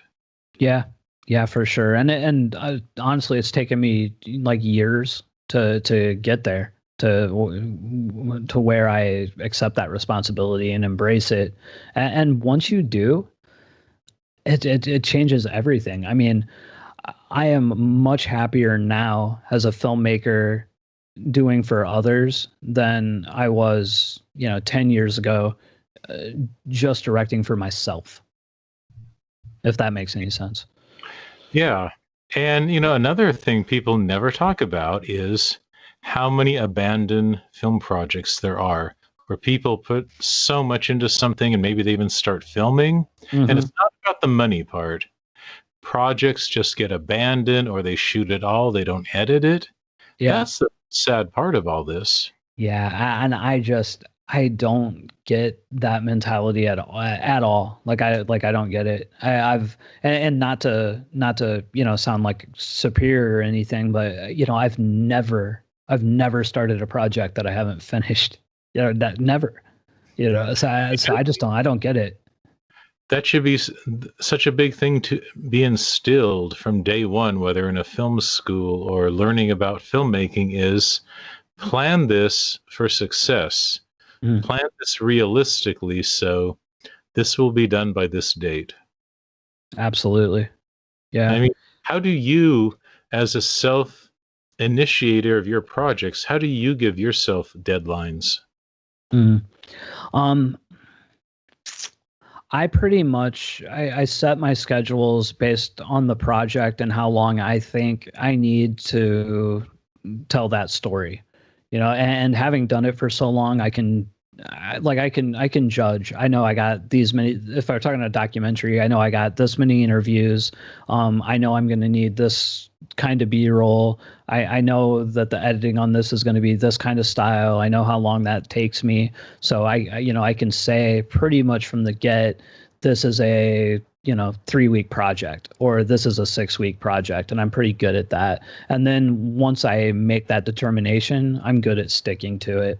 And as an editor, one of my chief strengths is like I can walk away. Like I know when to walk away from a scene. There's a certain point in editing where like you're not making it better anymore. You're just making it different. And I can feel that point now pretty good. So like I know when a thing is as good as I can do it, or as good as it needs to be for the time frame, for the market, for that movie. With all the online access, how come more people don't share, you know, a 2-minute scene that they're just having trouble deciding whether they're over editing? Just to have Mm. one good colleague, you can just, share a private video through Vimeo and say, hey, I'm stuck on this. Have I overworked it? What's your thought? And I think instead of posting it on Reddit or to 1 million people online, just randomly going for 100 different comments. Right. Isn't there that value of just having one colleague at your level that you can just get some really straightforward advice from? Yeah, no, I completely agree with you. The only thing I'd say is that there are a lot of people out there though that don't have colleagues, that don't have people that they can go to, that is their only outlet. So I can understand it from that perspective as well. But don't you think that should be an automatic if you're going to go into filmmaking? A must should be develop one or two close colleagues that you can do that with, because filmmaking, even at your micro level, when you're the one man show at times, Hmm. it's still collaborative. You still need to interview subjects and call up conventions and get people. I mean, if you don't have the people skills or develop that, you're lost. So it's Yeah. almost, well, you got to get through that hurdle of developing relationships, and people who can't, I think they have to step back and rethink Mm. filmmaking. Okay. Yeah, I could see that. Here I am just dictating to you. I didn't think That's fine. the interview would end with me just lording over you with my, but I feel comfortable doing that because it seems like That's you're fine. dedicating yourself to the study of how to be a successful filmmaker. Yeah. Yeah, I And think so. isn't it better to be a little harsh at times in the hopes that that person will succeed than to see them flounder and they'll probably give up? Yeah, yeah. Well, again, I think it all depends on the individual. I think there are people that they need a hand holder. And there are people that need tough love. There are people that need it in between. That's the thing. People are just like filmmaking and filmmakers, films. It's just like people. Every single one's different. The needs of it are different. The approach to attack it is different. What works for it might not work for the next one. That's one of the really cool things about filmmaking. Well, you're someone who talks openly about having anxiety and how you've dealt with it. You've even made, a documentary about it. So Mm. you're very open about that. And it's ironic because when I hear you, you sound so confident. And on your videos, tube, you're confident. And obviously, anxiety has not stopped you from being a prolific filmmaker with a really high output. Yeah, no, or even getting in front of the camera, which is something I never thought I could do. Um, So what's your advice to someone saying, "Oh, I want to make films, but I'm shy. I have anxiety. I can't deal with people." Well, what's the reality? How did you make it work in spite of that? I just, I mean, I hate to use the Nike slogan, but I just did it. I mean, I just threw myself in, and yeah, and once, like a movie, once the train is rolling, you can't stop it. I'll tell you a quick story on my first movie. it was the first day of shooting, and like a dumbass, I scheduled like one of the biggest sequences. Like we had, I think like 30, 35 extras. It was a zombie movie, zombies, like action. There were like five or six speaking roles in the scene, all kinds of stuff. And there was a point where like the DP was setting up a light or something, and all the people are sitting there staring at you, waiting to go. And I just like I lost it. Like I had a little breakdown. Like I went over into a corner and kind of just like sat down, like almost in the fetal position, like arms around my knees, and like my friend who was I forget what his role was on the movie. He was basically just helping out. He comes over to me and got down in my face and basically I forget what his exact words were, but he pretty much like grabbed me on either side of my head and was like, get on your fucking feet and direct this fucking movie. Something like that. And then I was just like, he's like, these people are waiting for you. And then I got up and did it, and it was very hard, but I did it, and then I just kept putting myself. The thing about my like anxiety is like I'm anxious about pretty much everything, but once I dive in, I'm usually okay. I just have to dive in. So sometimes a little tough love is okay. Yeah, yeah, yeah. He got me on my feet for sure. So with all the documentaries you're doing, you are going to go back and make a new horror film this year? Yeah, yeah, I have. There's three projects I've written. I was going to do three this year. I was going to do two, January, this month in February. But I've decided to wait a little bit longer. Honestly, I'm not 100% comfortable with filming a narrative with COVID going on. Like Mhm. with documentaries, I can go meet somebody, wear my mask. I don't have to touch them. I don't have to go nowhere close to them, and it's just me and them. If you're on a narrative, even a micro budget, it's at least 10 people on the set. And I had a friend shooting one in Ohio that just had a COVID scare, and I just traveled for a documentary just over the holidays, which I kind of regret. I mean, it turned out okay, but I was super concerned. By Um, the way, where do you live? I'm in Georgia now. I'm about 30 minutes outside of Atlanta. Oh, okay. Yeah, I lived in LA for 10 years, 15 years, something like that. Nice. Since 2005. Yeah, almost 15 years. So you can say you did the LA thing.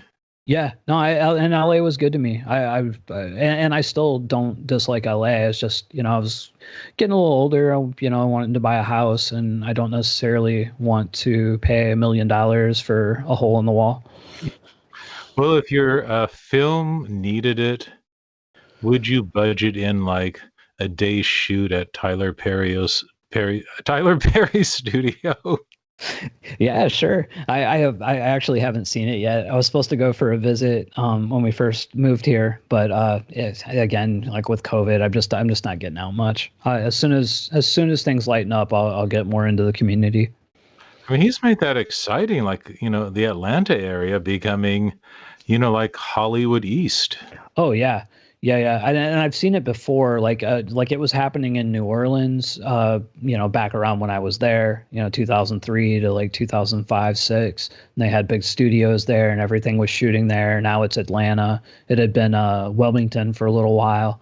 Yeah, no, it's cool. There's a lot of film stuff going on here, and I've been getting hit up by a lot of filmmakers wanting to network and stuff. I'm just not getting out much right now. When you finally make this next horror movie, what's your working title and what's it about?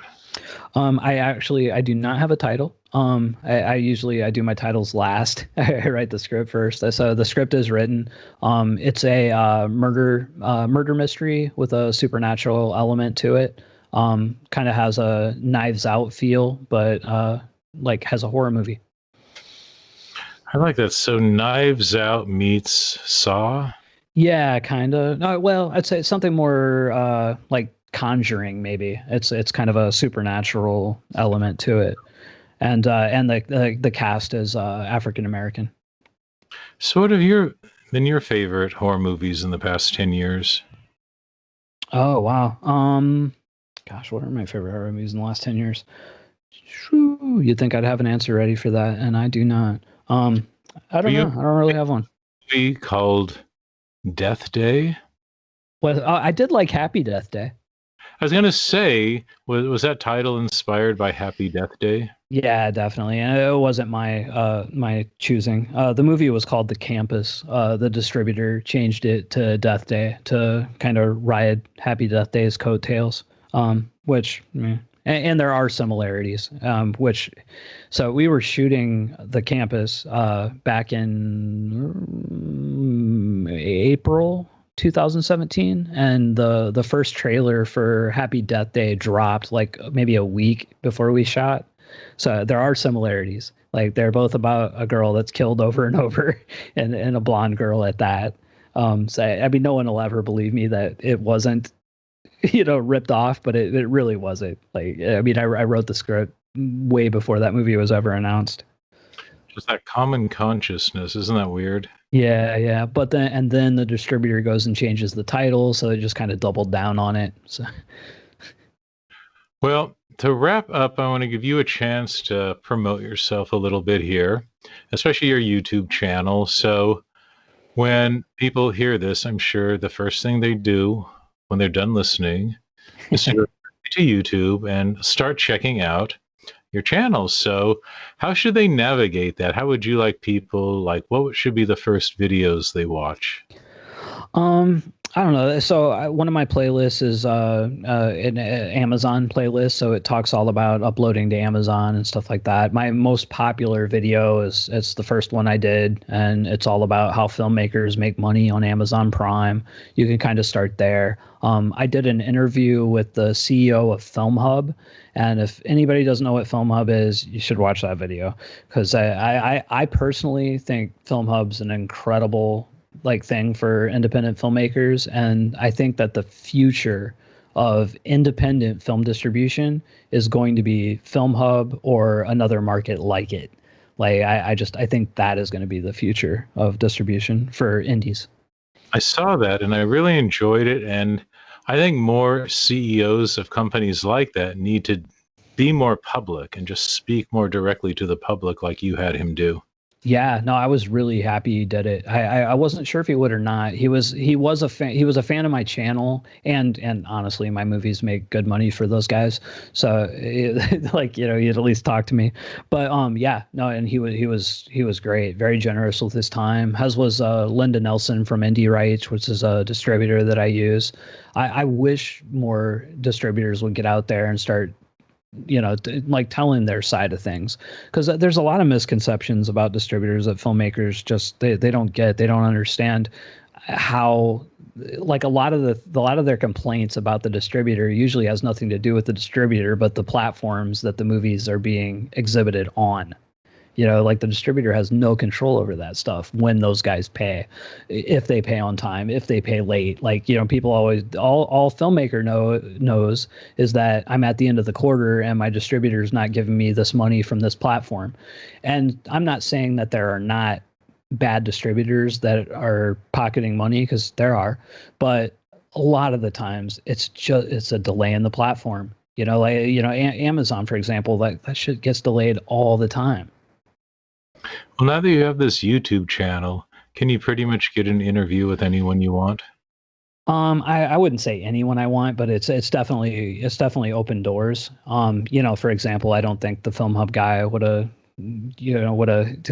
done it, a year ago. Yeah, Linda at Film Hub, Indie Rights probably wouldn't have done it. A lot of the filmmakers, I think most of them will do it, but it just depends.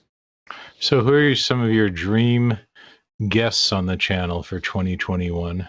I honestly haven't given that a ton of thought. I kind of take it one day at a time with it. And honestly, the interviews are kind of a newer thing. I've only been doing them for a few months. So, when I first had the idea to do it, every single person I could think of that I wanted to interview, I did a little list and I reached out to them and I interviewed them all in like a 2 or 3 week period. And I'm still getting through that list. Like I have interviews scheduled all the way through February. Is there anyone in the film world who's really matching what you do? Um, yeah. Like there's a horror filmmaker named Dustin Ferguson, and he's directed. I think he's hitting around 100 movies right now, or 110, and he's been doing it less time than me. Like I think he started in like 2010 or 12, something like that. And he's doing narratives. Like he does a few documentaries here and there, but it's mostly horror narratives. And he shoots. I mean, I think this year he put out like 17 features, all narrative, 17? something like that, 16 or 17. His name's Dustin Ferguson. You can IMDb him. Oh, He's I think I saw him in, what wasn't he in one of the micro budget Marauders? Oh yeah, that's right. He did do one of those. He did the second one. He did and I've interviewed him on my channel as well. See, once you find someone like that, he can understand your output. Is it important for you to have colleagues like that? Not really. I'm pretty self-sufficient. And like emotionally too. Like I have some close friends that understand what I'm doing. They might not be able to replicate what I'm doing, but they understand it, and we talk about it. And I have like my YouTube friends that I talk about YouTube stuff with, and I have filmmaking friends I talk about the docs with. I have horror friends I talk about the movies with. It just depends. So besides YouTube and your filmmaking, what do you like to do? What's your life like in Atlanta? I mean, pretty much like everybody else right now. I see my room and I see my office downstairs, and I see my kitchen and I see the grocery store, and that's about and Netflix. And that's about it right now. So what's an unexpected passion you have that would shock us? Like, do you like playing tic-tac-toe, or do you like I don't know, going to jazz festivals? What's one little Well, tidbit that will humanize Jay Horton for us? well, I do like jazz festivals, but one interesting piece of trivia is I was a musician. Through high school into my early 20s, I was the front man for a funk band out of Indiana called Smack Dab, and we weren't like nationally famous, but we were pretty. We were pretty big regionally. We did a lot of cool shows, and we opened up for the Ohio Players, and Oh my who God. who So else? were you A bunch of acts when they would come through town. when you were the lead singer? Yep. Yeah, there's actually a video on my YouTube channel. I think it's just called Smack Dab, SMAK Dab, and it's like some of the cover songs that we used to do, like a little short clip. So do you do like cover like 70s R&B, 80s R&B? Well, we weren't really a cover band, but we did some funk covers of some songs that weren't funky, just to like be clever, So like we did a funk version of Prince's Get Out. We did a funk version of Call Me Al, the Paul Simon. Hmm. Uh, we did a funk version of Tainted Love, like some stuff like that. So who are your favorite old school funk artists? Oh gosh. Well, I really liked the Ohio Players back when. I like man, music. Fire. Yeah. I always, you know what? Whenever anybody asks me, what's your favorite this or that, I always end up drawing blanks. I know. Well, I could talk about old school funk for days, but no, that's a good tidbit. So it's Smack Dab, and I can find a YouTube video of you Yeah, guys. yeah. There's one on my channel. I think I'm pretty sure I didn't delete it. Well, what are your closing words for aspiring filmmakers that want to take it to the next level like you have? So I will say this: I am not a phenom. I am not, a genius level filmmaker. I'm not Martin Scorsese. I'm not Quentin Tarantino. I'm just a I'm just a dude from a trailer park in Indiana that wanted to make movies and decided to make movies and did it. Like, I'm not super talented. I'm no more talented than probably anyone listening to this right now. But you just I just did it. I decided to do it and I did it. And if I can do it, anybody can.